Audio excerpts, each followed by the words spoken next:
Hello, everyone, and welcome to Oosh Tech Lab's Ask Me Anything session. These sessions are held monthly, covering important topics for early-stage entrepreneurs as we interview key mentors, investors, and partners in the Oosh Tech Lab network. Today, we have a very special guest with us to discuss ownership rights, royalties, and more regarding NFTs. He heads up the corporate and commercial department of ELLALAN law firm and is an experienced technology lawyer holding both an electrical engineering and an executive MBA degree. He regularly advises startups, VCs, and MNCs in the technology and Web3 space on their daily commercial and corporate needs, including Gobi and Mindworks Ventures. Charles was also the head of legal for Tencent's International Business Group and is a seasoned startup investor, featuring companies such as Sandbox VR and Quipital within his portfolio. To add to this long list of accomplishments, Charles is also an honorary member and investment partner of Oosh Tech Labs network. Welcome, Charles. Thank you very much. To begin, I'd love to know, what's your view of crypto and NFTs? What motivated you to get involved in this space? I think it's really my desire to learn and really be at the cutting edge of things. I mean, I would say people generally are still quite skeptical about crypto and NFTs. If you haven't taken the time, you're just reading the headlines on mainstream media saying, oh, there's a scam, there's a lot of volatility, it's like a big casino. It's a bit like how the people see the internet 20 years ago. Right. Yeah. And because it's such an evolving, space, it's hard to understand. Um, it's such an interesting opportunity for a lot of people to get involved and build something new. So I had a key question for you. Say I'm really interested in the space and I want to purchase an NFT. What do I own when I do so? Technically, when you purchase an NFT, you own a token. Taking a step back, what NFT stands for non-fungible token. Yeah. So giving a comparison to, let's say, cryptocurrencies which are fungible, like Bitcoin. My Bitcoin and your Bitcoin, you don't really care which particular token it is. It's still representing one Bitcoin. Whereas for NFTs, each NFT represents a unique address. So an NFT could represent a piece of art, it could represent a photo, a video, a cup, and that's what you own. You own the ownership of that token. But whether you actually own the underlying copyright, this is something really people should look at. Okay. And so let's say I bought an NFT of a lucky duck. We just spoke about that, a rubber duck, and someone else uses the image in their Facebook or their Instagram. Do I have any rights to this NFT, this image? You really need to look at the terms and conditions of that particular NFT that you bought. Okay. So let's say for Bored Ape, one of the most famous NFT collections, actually by the TNCs of Bored Ape states that when you hold the NFT, you own the underlying copyright. This is actually quite rare, I have to say, for other NFTs. So for, let's say, another one, CryptoPunk. Let's see. For Clonex, let's say Clonex. Clonex is owned by Creative Artifact, and which is now part of Nike Group. Mm-hmm. So when you own a Clonex, you would get a license, a personal license to use the actual graphic. Oh, okay. And to create derivative works, basically modify that image for personal use. And there's a limited license for commercial usage, but the copyright retains with the creators of Clonex. Very interesting. But then what if it wasn't properly, written? What if there isn't, really anything that explicitly say, who owns the copyright of it, who have any sort of business personal use? Obviously, then there could be a legal dispute as to who owns the copyright. But I think in my view, in the absence of any terms and conditions, the copyright would likely reside with the original creator and would not have been passed to the NFT holder.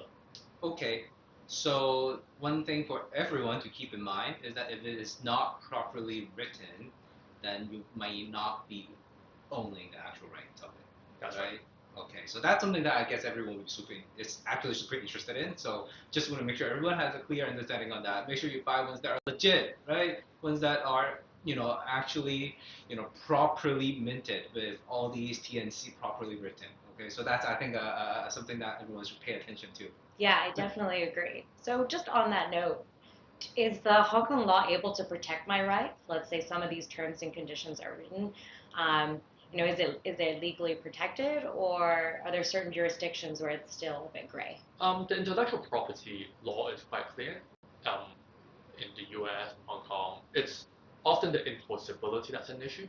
So there's no doubt on if it's written properly on who owns the copyright and what license you could do with your NFTs and the underlying copyright. Obviously, when you're trying to enforce it, that's a different issue. Whether you can even locate the person you're trying to sue. Sure. There are all these random usernames that people can use on, I mean, online. as a more practical, because it's quite vague, right? What I mentioned. Yeah. Let's say recently I bought a MOA by John Canella. Okay. So I have a license to use it personally. Right. So I got this case made, which shows my NFT ownership. But I can't start making prints and selling it. That would be the commercial use. Can I show it to the audience?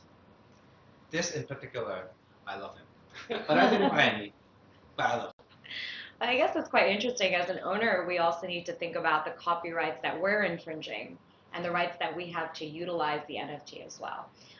Whether or not we can even print out a copy or put it on our iPhone case, right? Like these things are really big questions. It's quite important. I mean, what people understand what they're buying. Because I've read articles where people buy an NFT made by a studio, and they somehow think that, oh, by buying this NFT, I own the copyright of the underlying film. Right. Which obviously it's not true. They have that NFT representing that short clip for personal usage, but they can't start selling it to licensing it to movie cinemas. Right. Interesting. So then, okay, now I understand. If it's not properly written, then I don't actually own the copyright. Then what am I actually owning? You're owning the actual piece. I would say an analogy is you could buy a famous painting by an artist, Okay. and you could frame it up. You bought something at Sotheby's and you put it up on your wall. You own that physical painting, Okay. but that does not give you the right to then start making copies and printing and selling it. Okay. Okay. Do I not? I don't, No, right? you didn't. Just to make sure, right? Okay. Okay. That's okay. Or putting it comparison to music labels. Okay. You could buy a CD if when the audience still knows what a CD is, or like a digital file. Yep. You have the right to listen to it. Yep. But that does not mean you can't start making copies and selling it. Okay. That's actually a really, really easy way to understand it, right? Because people often refer, so am I just only a JPEG of it, right? Only just the image file of it. Well, it's a bit more than just that, right? Because obviously NFT, obviously it's a token, it's a crypto, just in another form other than Bitcoin or Ethereum, and there are underlying characteristics that actually is different from a JPEG, right? Different from an image file. For example, like it's easy to be exchanged. It's easy to be, you can easily sell it to other people with the hassle of, taking care of how the money actually goes. Yeah, it's the ownership, right? I mean, one thing you raised is quite good. Where people mention, oh, but I could just right-click and save your JPEG. Yeah. And why do I have to pay like thousands or like tens of thousands of dollars for it? Yeah. It's the ownership. Yeah. So if you just save it, you have a copy of that artwork. But you can't tell people, oh, I own this artwork. So obviously there is value in pride of saying you own it. Right. That's just from a cosmetic perspective. But obviously with a lot of NFTs nowadays, there's actually utilities. So the creators would give additional benefits to the holder of the NFT, which if you just copied the JPEG, you don't get that right. Yeah. Yeah, and I'm sure there are more technical aspect behind all these, people call it dynamic NFTs, right? With all these other features embedded into the NFTs. So those who are still wondering whether it's really a JPEG, it really is more than just that. It really is Yeah. more than just So that. as a more practical example as well, let's say taking Bored Ape as an example as Yeah. well. So recently, Bored Ape, the community launched a token called Ape, and it was airdropped. Basically, what that means is given free Yep. To the holders of the Bored Ape NFTs. Mm-hmm. So if you just had an image of it, you wouldn't receive that benefit. Yeah, they won't be able to trace who has a JPEG too. Hence, they won't be able to just give it out to the owners for free, right? So I guess everyone understands what I'm trying to say. I mean, there is a technical underlying value inside an NFT where a simple JPEG would not hold. Hence, why the ownership matters. Like owning an NFT is different from owning a JPEG, obviously. Right. Yep. There's traceability in some sense. You can see exactly where it transacted, which wallet owns it. And you mentioned utility, and maybe we can dive a little bit deeper into that. Some more complexities that are being built around the use of NFTs. So I know that some NFTs can be minted for collection, pure use of just owning an image, as you mentioned. But what's the difference between that and a utility NFT, a utility token? I think traditionally, further back when NFTs were just adopted, it's really more for a collection purpose. You own it, you don't know, except for be able to tell people, oh, I own this. There really is no other utility. But as the community has now developed, a lot of utilities have been developed. So some examples could be like an airdrop of tokens, Mm-hmm. or for certain, you could it's used as a membership. So let's say you could go to certain places or join a particular communities on Discord where you have to have ownership of this NFT to join. Right. Or you might be given free merchandises like t-shirts or hats by owning an NFT. That is also a utility. Mm-hmm. Some art groups would, let's say fan club, you could own the NFT, and you have to own the NFT before you could purchase some exclusive items. Right. And I think what's interesting as well is we've been speaking to our new incubatee Ware, and he's speaking to us about using NFTs even in metaverses. So can I wear these shoes in the metaverse eventually, or can I put the artwork up on my wall? Does it give me rights or access to certain locations that other people may not have access to? Yeah, like it brings a different range of utilities actually once you bring NFTs together with Metaverse. Right. So let's say you have a character like Clonex. Mm-hmm. If I own it, then I could, assuming the different Metaverse allow you to use that NFT in their platform, let's say Sandbox or Decentraland, then I could start having my character walk around in those Metaverse. Right. Very interesting. It's all, the way the future is being built right now, if we start investing in NFTs, maybe we'll be able to use them more in the future in these metaverses. I have a question coming from the audience. Oh, great. Yeah, it's a bit off from what we are actually discussing at the moment, but let me just shoot it straight to Charles. So his question is, how can Hong Kong startup use NFT to raise fund without infringing SFC rules and regulations? Interesting. Interesting question. I think that essentially it's an ICO, which was very popular a number of years ago, which you rarely see ICOs being done because actually it would breach a lot of securities laws. So I would say there's no easy answer to that question. Yeah, because to my knowledge, back then when ICO was still a thing, it was about crowdfunding, right? Whether it's violating, crowdfunding regulations, where Hong Kong actually prohibits crowdfunding, as far as I know. I'm not sure if it still is that way.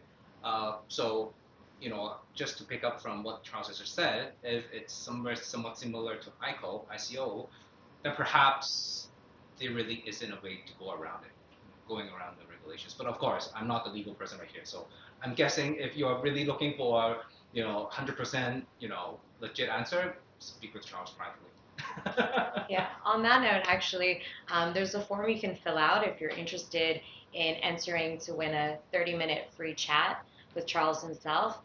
We'll give it away to three people that fill out this form after the session. Okay, so I have, another question for you in terms of some of the creators behind the NFTs. So let's say if an NFT campaign promises a series of future developments. I own an NFT. They promise me that they'll build utility behind it within virtual spaces. Promise me a lot more than just the NFT itself. And all of a sudden, the campaign owner rug pulls, takes the money, and quits. Is there someone that I can sue? Can I sue the campaign owner, or is there any other way that I can protect myself? Yeah, this is one thing in the crypto space where it's not uncommon for people to rug pull or even intentionally create a scam and just deceive your money and go away. Right. So you do have to, as someone participating in this field, if you're putting money in, you really should do some due diligence, some doxing on the team. First of all, whether they actually because some people could start a Web3 project and they use an alias, you don't even know who they are. Right. Some would be like, you could actually find them on LinkedIn. So it's better at least that you know who that person is. If there's someone reputable, they're less likely to rug pull because they have a reputation to live up to. Right. Whether you could actually sue them legally really depends on what they promised and whether it was let's say a roadmap that, well, this is just what we intend to do, or was it a strict legal commitment saying these are the milestones we're going to hit, and there's a contractual obligation. Usually, no, I would say. Right. It would be just a intention to do things. Okay, so I suppose the advice is conduct your due diligence, try your best to assess the viability of the campaign itself, the creators behind it, and it's really up to the discretion of collectors or buyers really in the space to try and work together maybe to share intel and make sure that some of these campaigns are real. Great. So moving on to something also involved in the space that is a question about protection. Say I get hacked. What can I do about that? And someone takes some of my NFTs. Is there anything that I can do? If in the unfortunate case you do get hacked or scammed, I would say you should report it to, let's say, the larger platform on OpenSea. Okay. To at least flag up that these particular NFTs were stolen. And it's then up to the discretion of the platform to maybe flag these particular NFTs as stolen so people would not trade them. Or if they're convinced that they were stolen, and OpenSea can, at their discretion, disallow the trading of this NFT on their platform. But obviously on the blockchain, people could still use other smaller platforms to trade those NFTs. Right. And in terms of getting them back, I would say there's a very, very, very slim chance that you could ever get them back. Okay. Right. So there's no way that I could sort of trace the movement, of the NFT and somehow find it. You would be able to trace the movement because that's all transparent on the blockchain. Exactly, yeah. But you would not know who the person behind it is. Okay. Right. So there's no point going to the police. If with the view of getting it back, I think not really. Right. I guess that's very important too, right? So on that note, are there any other ways I can protect myself? Cold storage, for example, or what are other ways? It's really being diligent. That's why people are hesitant to trading crypto NFTs if they're not very tech savvy, because everything is decentralized by nature. So if you forget your passwords, or if you send your NFTs or crypto to a wrong wallet address, there's no way to retrieve it. There's no one you could go to and say, oh, I forgot my password, or could you reverse this transaction? It just goes out into cyberspace and that's it. So it's really, a lot of the scams, it's when people are not familiar with the tech. So a common scam is people ask for support online, and then someone comes up and says, yeah, I'm admin and I'll help you. So or could you give me your password or give me your secret phrases to your wallet, and I'll help you fix something. And obviously, once you give it to them, they would have extracted everything from your wallet. Right.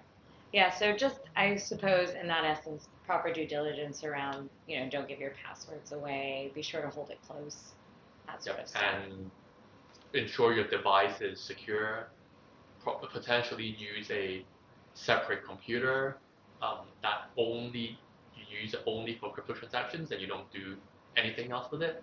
So there's less chance of it getting hacked. Okay, yeah, this is some good advice.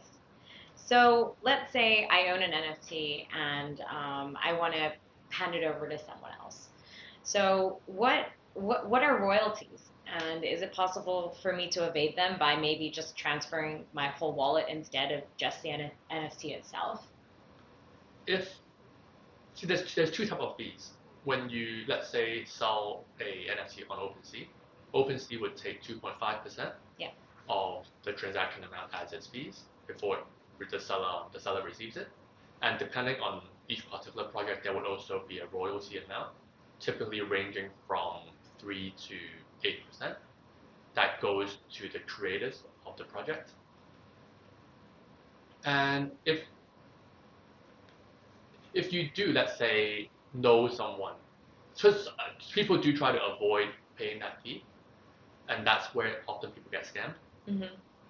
So they may meet someone on cyberspace. They were like, yeah, I'll pay you the Ethereum, and so you could transfer it over to me. Obviously, you transfer it over, and you never receive any of that Ethereum. Right. Unless, let's say, if I was to transact with you, and was actually meeting face to face, I could say, okay, you transfer the Ethereum to my wallet, and I'll transfer the token or the NFT token to you with no fee. Then in that way, you do avoid the OpenSea fees and the royalty fees. As you mentioned, transferring the whole wallet means that I would either need to give you the password or the secret phrase to my wallet. As the seller, in a way that's fine in terms of buyback if I receive the fiat or if the Ethereum back in another wallet. But for you as a buyer, I would recommend that you never do that. Right. Because if I transferred my wallet to you, I give you the password, I actually still know what the secret phrase is. So after I sell it to you, after I receive the money, I could just reset the password with the secret phrase and then transfer the NFT away. Right. So I guess in that instance, if that situation were to arise in the off chance, would the police be able to protect you in Hong Kong? But or you again? Won't, if I was a scammer, yeah, and you gave me the money, and I then went back into the NFT wallet to transfer your NFT away, I would transfer it to a new wallet address. Right. There's no way you could prove with certainty that I was the one who transferred it, because you won't know that wallet belongs to me. Right. So in some essence, the transaction fees, they're also a way to protect us in terms of if we are exchanging on the exchange, it's the fees that they receive in order to provide a marketplace that's safe for everyone involved and reliable for everyone involved. Okay, so question for you. What role does a lawyer like yourself play in the NFT space?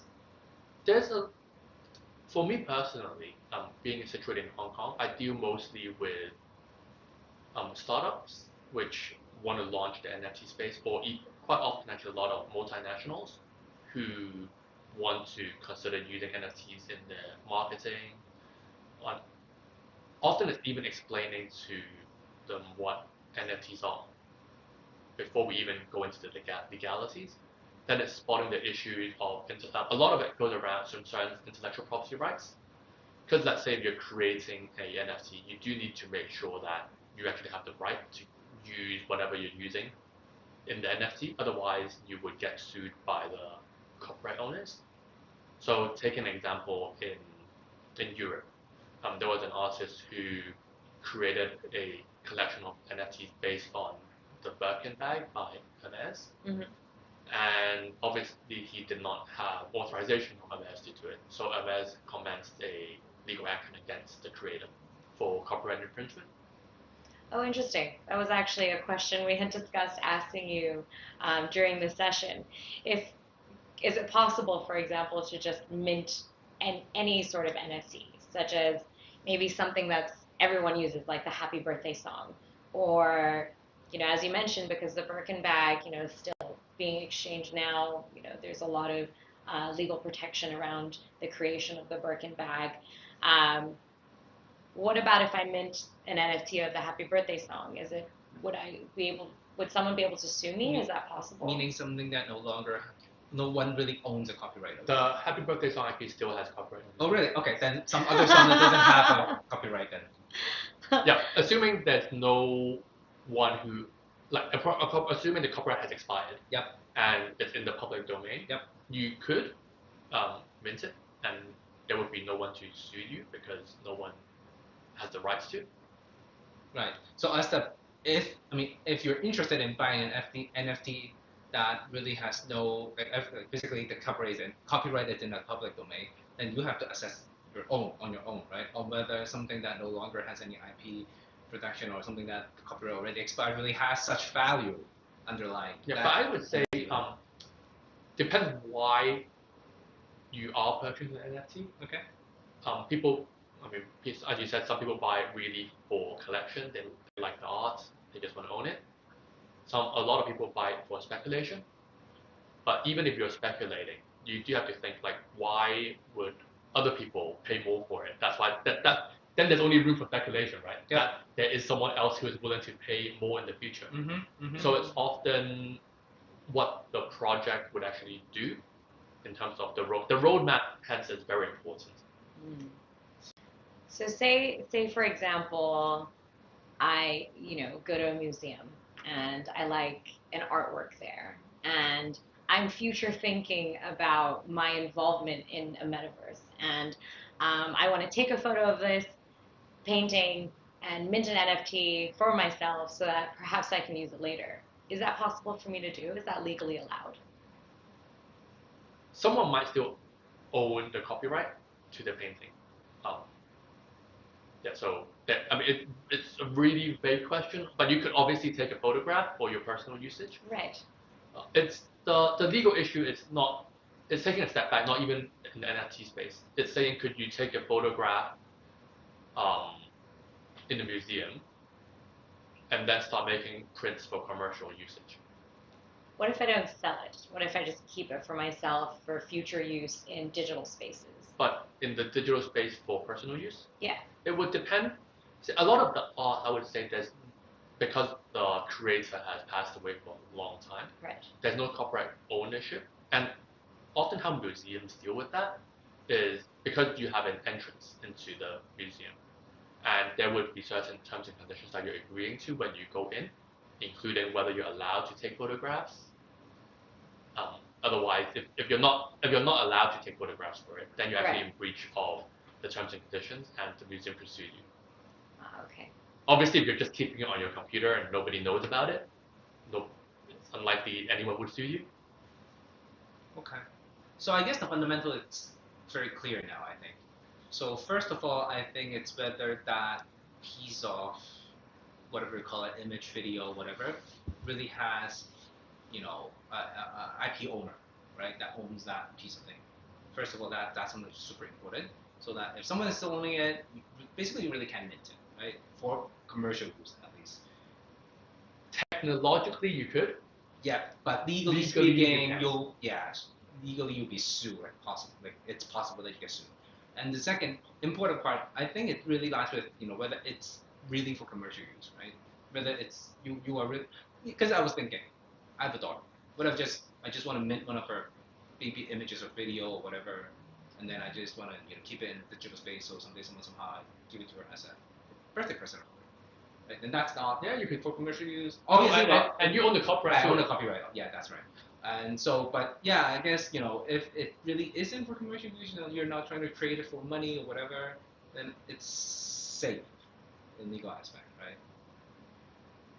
Yeah, in that sense, you're just putting certain data on the blockchain. Okay, right, and it won't violate any of our so-called laws in our if you just minted just for personal certain use. Yeah. of your own photos Yeah. on the blockchain. What if someone else's photo? What if I take a photo of Rohini and then I mint it? I want to just give it to someone. Am I allowed to sue Jeffrey for those royalties? Who took the photograph? Then it depends on. Depending on Generally, the photographer Okay. is the creator of that image. Okay. So the photographer would own the copyright. Okay. Obviously, when you took it, whether you had permission Okay. to take it, otherwise you sue you for other things, Right. but not necessarily from an intellectual property law perspective. Right. I see. So I guess it's coming more and more clear to me. Being, that piece of artwork or whatever, being an NFT or not, isn't really, the critical issue. It really goes back to a lot of principles under IP ownership. I mean, right? what you said, right? Yeah. A lot of people think, oh, it's NFT, so I don't know what the legal position is. Yeah. It's a lot of it is, you could draw an analogy to traditional offline aspects. So your question, actually, the answer would be the same as, could you take a photograph of Rohini and print it out and then start handing it out to friends? Mm-hmm. It doesn't even have to be an NFT. Yep. The legal position would be the same. I see. That's very clear. Thank you. So we have a question from the audience that's come through from Alan McGinney. Piggybacking on that fundraising question on SFC rules and regulations, is it possible one could base the fundraising in a jurisdiction with no such rules and regulations and bypass that? Well, if the fundraising is not in Hong Kong, assuming that it's taking place in a jurisdiction that's allowing you to do it, then Hong Kong law basically has no jurisdiction. But one thing that's important is even the marketing would still be governed by Hong Kong laws. So if you start a project overseas where it's permitted, but you start marketing and promoting the fundraising in Hong Kong to the general public, that marketing part would be caught by Hong Kong laws. Okay. Interesting. Obviously, if you did the whole fundraising outside of jurisdiction and nothing is taking place in Hong Kong, then it does not relate to Hong Kong at all.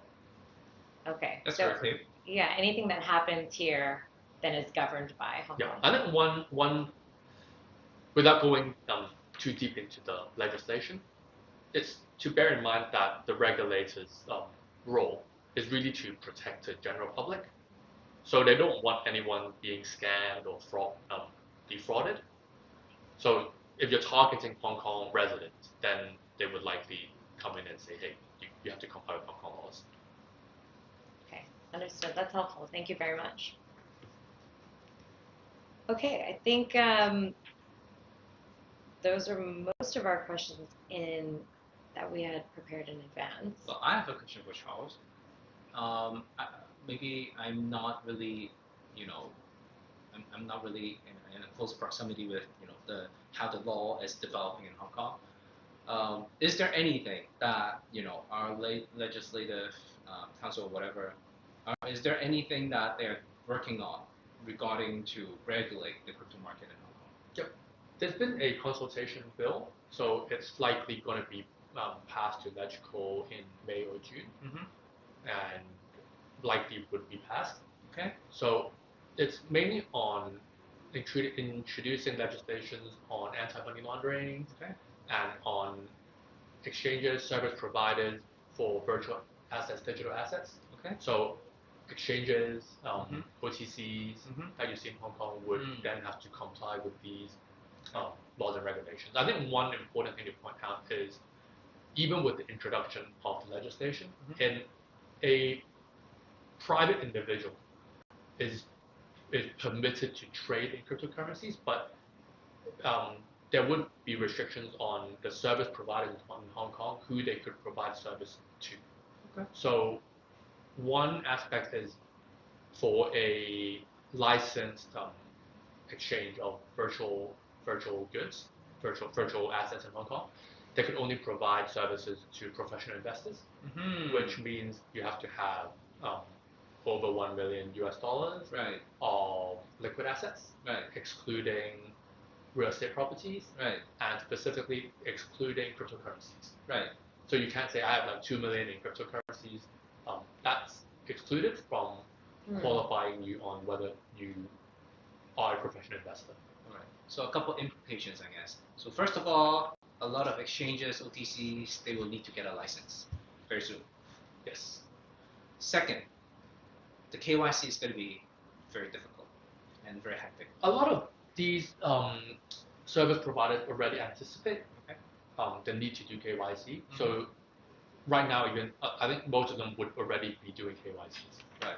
But the assessment of whether you are a professional investor, that would require a bit more effort and work, right? Yeah. And I think it would exclude a lot of the existing customers. Right. Because obviously a lot of the customers base now may not qualify to be professional investors. Right. Okay. Then I just have a business idea came up to my mind. Maybe I can start lending US like fiat to crypto owners just to make sure they pass the assessment of being a professional investor, right? If you don't have much, Hong Kong dollar on hand, and you have like 10 or 100 bitcoins on hand, maybe I can just lend you some money with the collateral of the bitcoins, right? Just to make sure you pass the assessment. Possible, something that you could explore. Okay, interesting. Okay, I guess there is one more question. So what are your thoughts on using NFT as an alternative to patent? It's I don't actually see They share same it's attributes. used or any methods that is used as a patent, because a patent is basically a something the law gives you an extra protection, say by you disclosing your invention. The law would say, okay, then I'm going to grant you exclusivity against others from using this design or technology. It's something that was created artificially, I would say, by the law to encourage people to disclose how they were inventing some things and hence granting you a monopoly for a duration of time. Okay. Whereas if you're putting things on the blockchain, including NFT, everything is actually public and transparent. Okay, I see. Cool. So I guess we're about. Okay, we I think that's about it, right? Do we have anything else? I think more questions might be coming in from the audience. Okay. Okay, here we go. Yes, a question from Initial NL. So for crypto exchange issue, say Binance, they are enormous regulatory scrutiny and not so-called licensed in Hong Kong. But I believe most of us are trading via the platform. So I'm assuming that Binance will eventually need to get a license, right? Once the new laws passes, let's go. Yeah, possibly. I mean, the large exchanges, I would say they would either choose to leave. Either choose to comply with Hong Kong laws, Right. Which actually I would say they may. I don't think it would be difficult for them to apply for license given their resources. But even if they were applying for license in Hong Kong, it means that they would then need to comply with the professional investor requirement, which excludes a huge amount of their customer base. Yeah. Or purely speculating, they could, as you said, leave Hong Kong and operate outside of jurisdiction, and you would, as a Hong Kong person, they would then not do any marketing in Hong Kong, and it's just then an issue of the Hong Kong individual going overseas to use an overseas platform. Okay. So what if I still have, using Binance as an example, what if I still have money in Binance, they choose to leave Hong Kong, and I sort of want to get my money back. Let's say they are willing to give me my money back, okay? So am I going to be in trouble for collecting money from an overseas exchange? You could open a new MetaMask wallet and transfer your assets from Binance to your own MetaMask. Right. And then deal with it, if you later, right? If you want to exchange it back to fiat or whatever. Well, exchanging back to fiat, then that concerns OTC. Yeah. Can go and use transferring back into a Hong Kong bank account. That's a completely separate issue as well. We could briefly talk about that. Generally Hong Kong banks are quite reluctant to accept money back from crypto proceeds, it's because banks have a very high hurdle to comply with anti-money laundering. Yeah. And it's quite, I won't say it's impossible, but it's quite difficult and maybe time consuming for a bank to go through the KYC and tracing to ensure that the funds that you're sending in are not proceeds of crime. And the banks would then, from a commercial perspective, say, well, it's just too much hassle, then I'm not going to accept these proceeds. And they would prefer to just use you as a customer, close your bank account. Because in the unfortunate event where they do accept crypto funds and it turns out to be illegal proceeds, the banks would get fined like huge amounts. Yep. And it's not worth it to them. Right. Yeah. But then these will become the burden of the small OTCs in Hong Kong, once the law passes, right? Then they will have to be responsible on assessing whether these proceeds are legal or illegal, right? So it's actually a big thing, I think, in Hong Kong, whether or not when exactly will these laws be passed, right? Yeah. Cool. So we have another question that's come through from Ron Yu. His question is, why should a fintech or NFT startup choose Hong Kong over Singapore? I guess on a legal perspective, right? Yes. From a legal perspective, to be honest, Singapore has done a lot better. So I might not actually have a good answer to promote Hong Kong in that aspect. Okay. To be honest. But Which is fine. maybe We're not obligated to promote Hong Kong. maybe what we can cover is why. What has Singapore done? Or just pros and cons from your perspective. They've been very crypto friendly. Singapore has basically come out and say they want to be the crypto hub for Asia at least. And so they have introduced clear legislations and regulations on how crypto exchanges or crypto should be dealt with. A lot of people need the certainty. Yes. Yeah, but on that specific aspect, I've heard Web3 startup founders telling me that that's actually the reason why they want to leave Singapore, because once a government wants to, it's very enthusiastic about regulating something, that means it's gonna have more restrictions to come, right? And they sort of want to keep, moving away instead of being very. So it really depends. I would say. True. Right? I mean, I think, in a way, to say something for Hong Kong. Yep. I mean, you do see a lot of let's say, Binance, FTX. Yep. They originally set up in Hong Kong due to, in a way, the absence of any crypto regulations, and therefore it did allow it to bloom. But people are moving away because of the stance that maybe the government, the legislation is approaching it. So they're worried about the professional investor requirement. That's actually a big one. It depends on whether Hong Kong legislators want Hong Kong to prosper in this area. Because I personally think there's a lot of future, and if you could attract the big crypto guys to really set up shop in Hong Kong and compete against Singapore in this area, it could be one of the big industries. I see. Awesome. So we have another question from Andy. Hey, Andy. So Andy is actually Ush Tech Labs, our startup mentor, and he has a question for Charles. Here's his question. So regarding tokens, how the regulators view token warrants versus SAF. SAF meaning simple agreement for future tokens. I'm not sure about that. In practice, is there a preference? Do these tokens come from future minted or treasury tokens? Okay, I personally, it's a bit lost on the context of the question. Yep, Could I follow? Sure, of course. Take a look. The second last.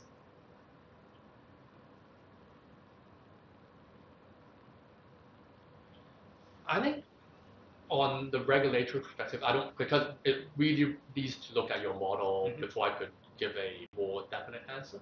But I think one thing on tokens, it's from the SFO perspective, one thing is considering whether the token is a security token or utility token. If it's a security token, then it's considered a security and hence under the ambit of the SFO. Mhm. But even if not, then if it's you do have to consider how you're pulling it together, whether it could become a collective investment scheme. Okay. Yeah, but yeah, without knowing more detail, I can't give Right. too much of an answer. Right. But Andy, I mean, I can definitely connect you both because has been very active with our community as well. So I think it would be a good opportunity for you guys to have a chat on this subject matter. Okay, cool. I guess that's about it. And thank you, Charles, for your time. Okay, context. Andy just shares some context. Would you like to, maybe Rahini, you can read it out Yeah, while Charles I is reading it? just trying to see. I don't know if I've received the Okay. context Yep. yet. Says the context is SEC has frowned upon SAF, and now people have moved to warrants. Wondering if HKMA or MAS has a different view. I would say they'll likely adopt a similar view with the US, given that the US is leading in this area, but I can't speak for the regulators, obviously, and there hasn't been any enforcement cases in this area. Okay. Cool. Okay then, I'm sure once I connect you both, you guys will have lots to talk and discuss. But again, thank you for your time, Charles. Thank you, Jeffrey. It's just such a fruitful conversation. So we are gonna keep hosting, these Ask Me Anything sessions. Hopefully, we'll have something that it's relevant and related to cryptos and NFT in general next time. We have another startup mentor of ours coming in. We will share more with you guys later on. So again, thank you for everyone's time. We will see you again next time. Yeah, and don't forget that if you're interested in speaking to Charles, you can fill in the form that's in the chat box, and we'll reach out to you soon. And see you next time. Thank you. Thank you, Charles. Thanks, Charles. Bye bye.